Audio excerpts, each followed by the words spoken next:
bun venit la o nouă analiză a surselor pe care le avem în față. Astăzi ne uităm la o expresie, una pe care o folosim cu toții. Uneori în glumă, alteori mai serios. A pune coarne sau a fi încornorat. Da, e o expresie atât de comună, atât de înrădăcinată, încât nici nu ne mai gândim de unde vine. Pare că a fost acolo dintotdeauna.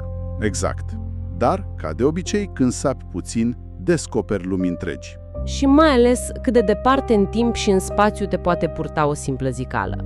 Răspunsul este, de cele mai multe ori, absolut uluitor. Păi da, misiunea noastră de azi e să deslușim originile astea surprinzătoare. Avem niște surse fascinante.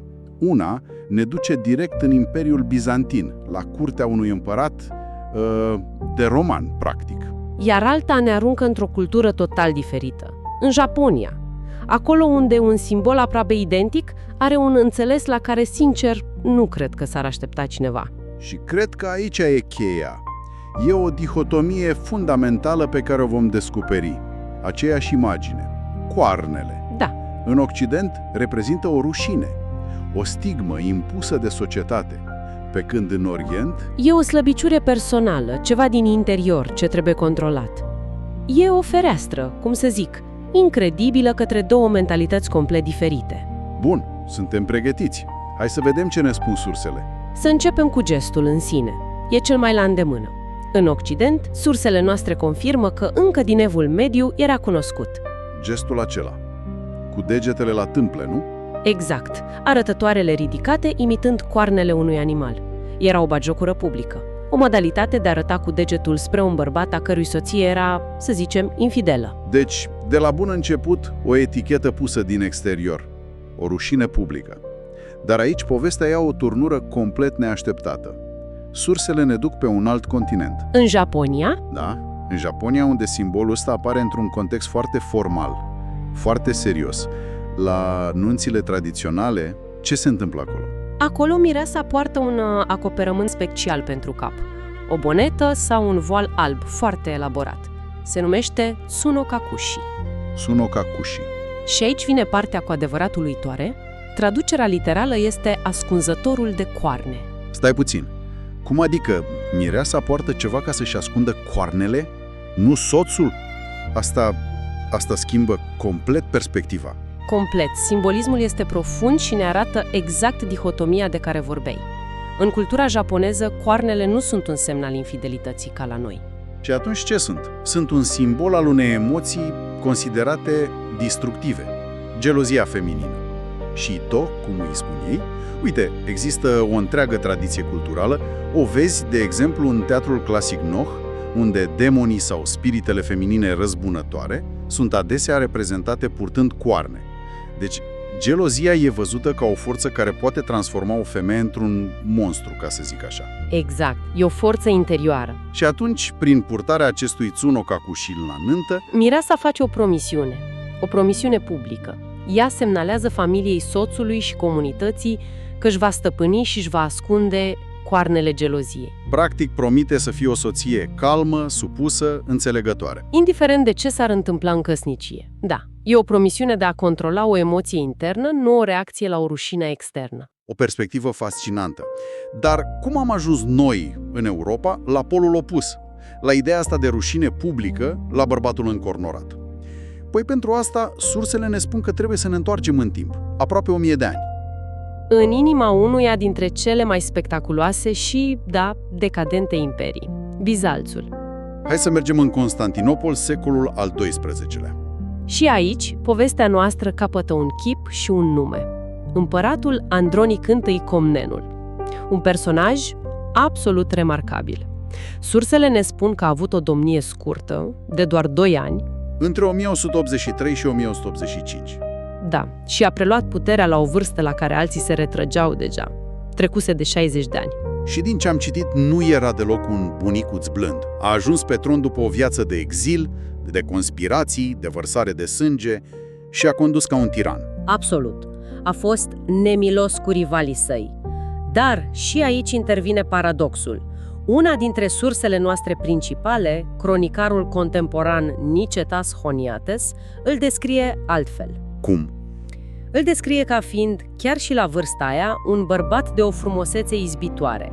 Înalt, voinic, plin de carismă, era un atlet, un vânător iscusit și, mai presus de orice, un seducător înnăscut. Aha, cronicile sunt clare. Avea o slăbiciune, o metahnă, cum o numește una dintre surse, femeile. Și nu orice fel de femei.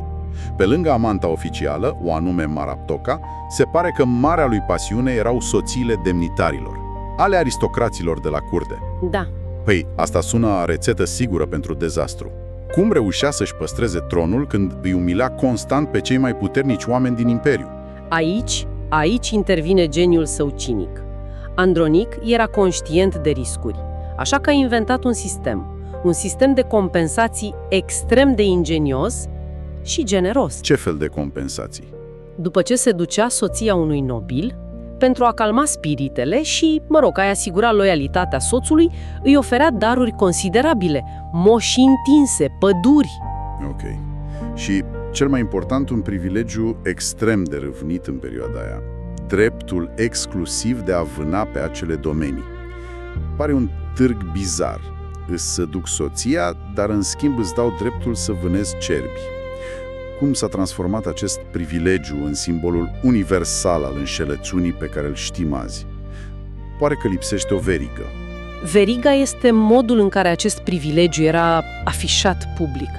Pentru a-și etala noul statut, soților proaspăt compensați li se permitea, ba chiar erau încurajați, să agațe coarne de cerb sau de țap la porțile caselor lor. Deci le punea coarnele la poartă, la propriu. Exact. Justificarea oficială era nobilă. Andronic însuși era un vânător pasionat și, conform lui Honiates, își expunea cele mai impresionante trofee în locuri publice din Constantinopol. Deci, la suprafață, un nobil care își punea coarne la poartă nu făcea decât să imite gusturile împăratului și să-și arate recunoștința, doar că nimeni nu era naiv. Evident că nu. Într-un oraș ca Constantinopolul, unde bârfele de la palat erau știrile zilei, toată lumea știa care erau hobby-urile împăratului. Precis. Și ironia situației a devenit rapid evidentă pentru oricine. Acele coarne de la poartă au încetat să mai fie văzute ca un simbol al unui privilegiu de vânătoare. Publicul le-a dat alt sens. Instantaneu. Le-a resemnificat. Deci, practic, pe străzile Constantinopolului puteai să faci un tur al celor mai recente cuceriri amoroase ale împăratului doar uitându-te pe la porțile caselor. Ia te uită și generalul X are coarne noi la poartă. Împăratul a fost ocupat săptămâna asta. Exact. Era un fel de status pe Facebook al secolului al XII-lea, dar unul pe care nu ți-l doreai.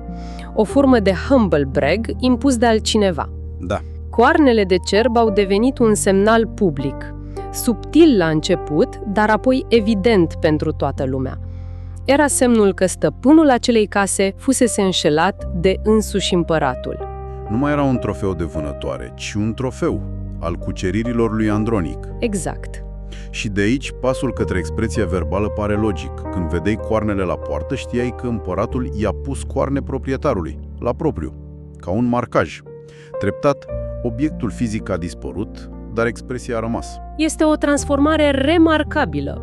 Ceea ce a fost gândit ca o formă de onoare, de compensare, s-a transformat, prin înțelepciunea și ironia populară, într-o stigmă. Puterea împăratului putea oferi pământ și privilegii. Dar nu putea controla ce credeau oamenii. Nu putea controla modul în care oamenii interpretau simbolurile. Gura lumii, cum se spune, a fost mai puternică. E o poveste incredibilă. Un despot carismatic, aventuri la palat, soți mituiți cu trofee de vânătoare care devin mărci ale rușinii. Sună atât de bine încât pare desprins dintr-un roman. Așa este. Ceea ce mă face să mă întreb cât de solidă este povestea asta din punct de vedere istoric. Aici, una dintre surse introduce o nuanță esențială și ne îndeamnă la prudență. Oricât de fascinantă și de plauzibilă ar suna povestea, majoritatea istoricilor o consideră mai degrabă o legendă.